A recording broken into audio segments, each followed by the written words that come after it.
ಲಕ್ಷ್ಮಿ ಕುಟುಂಬದ ಜವಾಬ್ದಾರಿಯಿಂದ ಹೊತ್ತಿರುವಂಥ ಮಹಿಳೆ. ಮನೆ ಜವಾಬ್ದಾರಿಗಳ ನಡುವೆ ಆಕೆ ತನ್ನಲ್ಲಿದ್ದ ಕಲೆಯನ್ನೇ ಮರ್ತು ಹೋಗಿದ್ಲು. ಒಂದು ದಿನ ಅವಳ ಮಗಳ ಹಳೆಯ ಪುಸ್ತಕಗಳ ಜೊತೆ ಅವಳು ಚಿತ್ರಿಸಿದ ಒಂದು ವರ್ಣಚಿತ್ರ ಕಣ್ಣಿಗೆ ಬಿತ್ತು. ಆ ಚಿತ್ರ ಅವಳಿಗೆ ತಾನು ಯಾರು ಎಂಬುದನ್ನು ನೆನಪಿಸಿತು. ಮತ್ತೆ ಅವಳು ಕುಂಚ ಹಿಡಿದ್ಲು. ಕಲಾಕೃತಿಗಳನ್ನು ರಚಿಸಲು ಪ್ರಾರಂಭಿಸಿದ್ಲು. ಆರಂಭದಲ್ಲಿ ಮನೆಯವರು ವಿರೋಧ ಮಾಡ್ತಿದ್ರು, ಆದರೂ ಆಕೆ ತಾಳ್ಮೆಯಿಂದ ಮುಂದುವರಿದ್ಲು. ಆಕೆಗೆ ಸಿಕ್ಕ ಮನ್ನಣೆ ಎಲ್ಲವನ್ನೂ ಬದಲಾಯಿಸಿತು.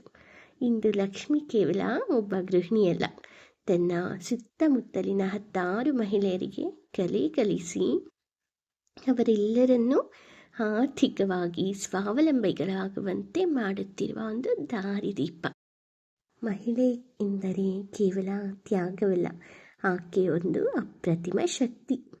ಸಮಯ ಬಂದಾಗ ತನ್ನ ಕನಸಿಗೆ ರೆಕ್ಕೆ ನೀಡಬಲ್ಲವಳು. ಮಹಿಳೆಯರ ದಿನದ ಶುಭಾಶಯಗಳು.